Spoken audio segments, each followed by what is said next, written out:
Kabar tak sedap bagi pelanggan ojek online. Pasalnya, Kementerian Perhubungan resmi menaikkan tarif ojek online atau ojol di 3 zonasi di Indonesia per Agustus 2022. Kenaikan tersebut tertuang dalam keputusan Menteri Perhubungan nomor KP 564 tahun 2022 tentang pedoman perhitungan biaya jasa penggunaan sepeda motor yang digunakan untuk kepentingan masyarakat yang dilakukan dengan aplikasi. Adapun pembagian 3 zonasi itu yakni Zona 1 meliputi Sumatera, Jawa, selain Jabodetabek, dan Bali. Kemudian Zona 2 meliputi Jakarta, Bogor, Depok, Tangerang, dan Bekasi. Lalu Zona 3 meliputi Kalimantan, Sulawesi, Nusa Tenggara, dan sekitarnya, Maluku, dan Papua. Kementerian Perhubungan pun telah meminta perusahaan ojek online berbasis aplikasi di Indonesia seperti Gojek dan Grab untuk melakukan penyesuaian tarif. Dengan begitu, tarif ojol di Indonesia bakal naik paling lambat pada 14 Agustus 2022.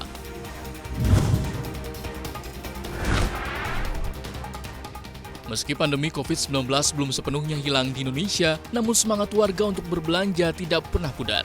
Hal ini terlihat dari data Bank Indonesia yang melaporkan penjualan eceran atau retail tumbuh positif pada Juni 2022. Bahkan untuk Juli 2022, penjualan retail diperkirakan masih tumbuh, bahkan lebih cepat. Bank Indonesia mencatatkan indeks penjualan real (IPR) di angka 206,6, naik 4,1% secara tahunan. Lebih tinggi ketimbang pertumbuhan bulan sebelumnya yang 2,9% secara tahunan.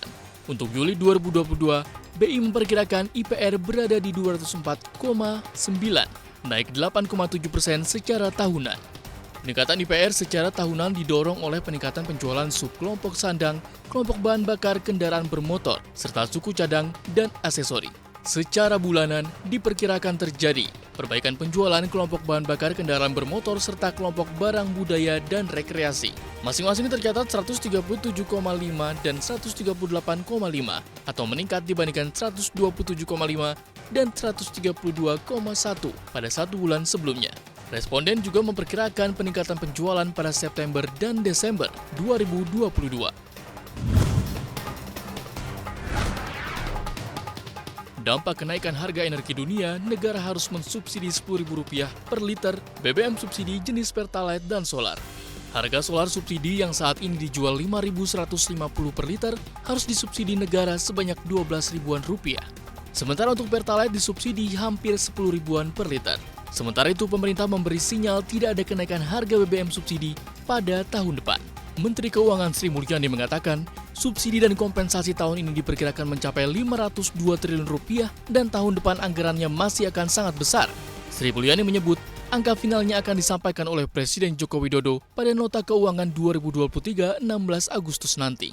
Sri Mulyani menegaskan, dengan alokasi subsidi yang sama besarnya seperti tahun ini, pemerintah akan terus berupaya mengendalikan sejumlah harga barang yang diatur pemerintah, tidak terkecuali harga BBM subsidi.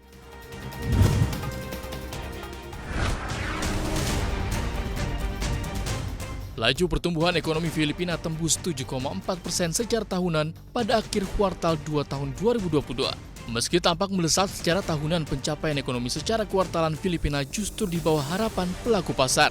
Capaian di kuartal 2 melambat dibandingkan laju ekonomi di kuartal pertama, yang mencapai 8,2% dan bahkan jauh lebih rendah dari perkiraan konsensus di angka 8,6%. Perlambatan ini terjadi seiring turunnya pertumbuhan konsumsi rumah tangga menjadi hanya 8,6% dari 10% di kuartal pertama tahun 2022.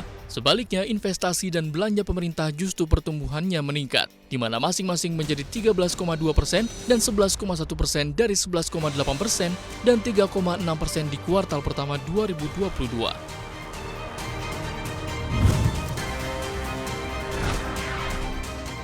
Lagi dan lagi, Amerika Serikat secara terang-terangan menunjukkan dukungannya kepada Ukraina.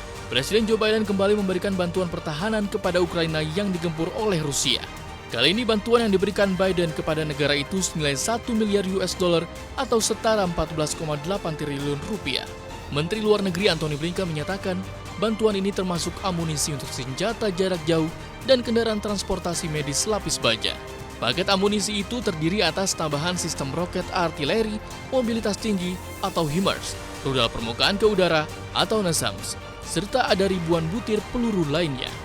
Dengan adanya tambahan bantuan ini, Amerika Serikat telah memberikan hingga 9,8 miliar dolar Amerika Serikat atau setara 145 triliun rupiah untuk menyokong Ukraina. Beberapa bantuan senjata AS ini dirasa efektif dalam memukul mundur pasukan Rusia.